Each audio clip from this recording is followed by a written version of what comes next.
Hello, and welcome to The Mindset, the show where we set our minds on recognizing the interconnectedness of the world around us. My name is Albert, and joining me is Dada. Today, we will be taking a look at what it means to be a human being and how we can feel as if we are a part of the society and the nature that surrounds us. In a previous episode, I made the point that assuming humans are imperfect and that nature was perfect before we came along is a contradiction.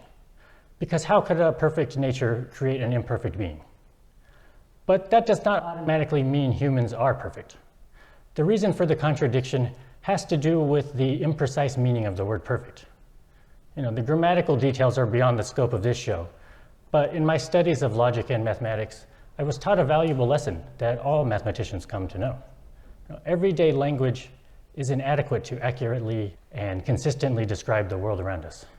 It is not capable of describing that which is limitless, or that which has no boundaries.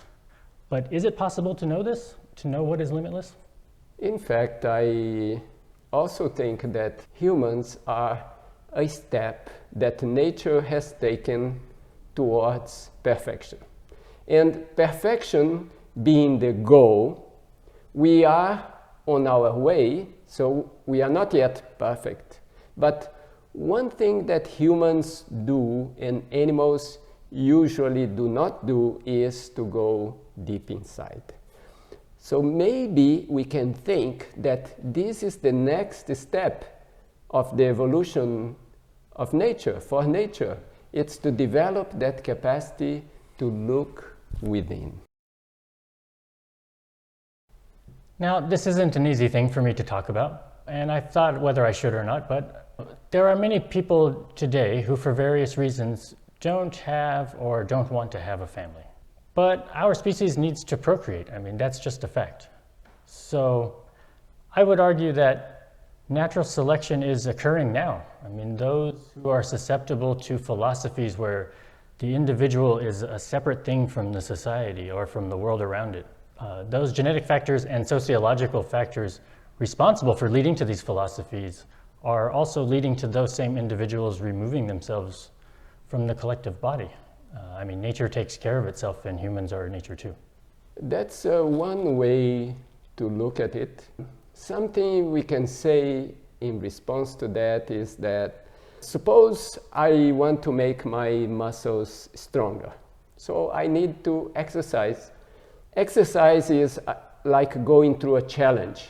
I have to raise a weight, so that's a challenge. So I have to go through challenges. So maybe whatever we are facing today in the world, in the society, and what our children are going to face, all that is needed for the development and growth of nature, and if we say human beings part of nature, of human beings. Now, I know I can't control what other people perceive my point of view as being, but I hope that the viewers of this channel understand that I don't see myself as looking down on society. Rather I'm looking to the side, from side to side. I want to find those who are on a similar path to connect with others. For most of my life, I've been a very private person and I haven't shared my ideas. But lately I've come to feel a sense of responsibility. I now have a family of my own that's growing, and I didn't always feel like I would have a family. I didn't think that I might have wanted to just be alone and get by on my own.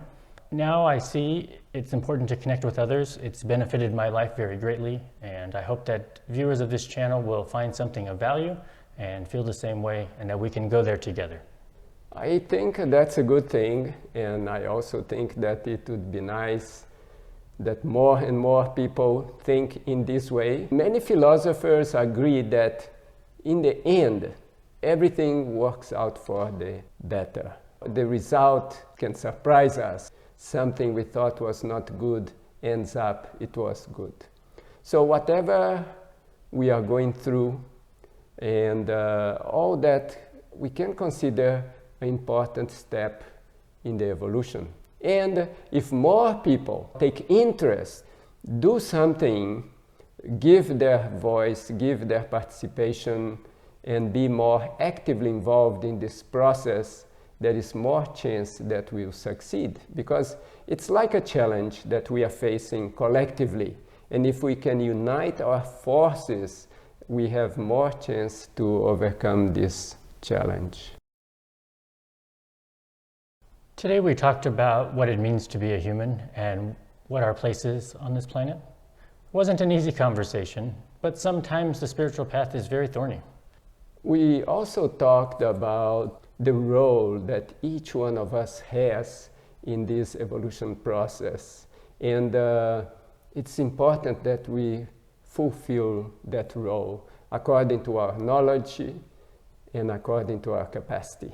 And we keep on increasing our knowledge, increasing our capacity, so that our contribution can be of better quality. That's all we have for today. If you made it this far, thank you very much for watching. Please like and subscribe. You can sign up to our mailing list at themindset.page.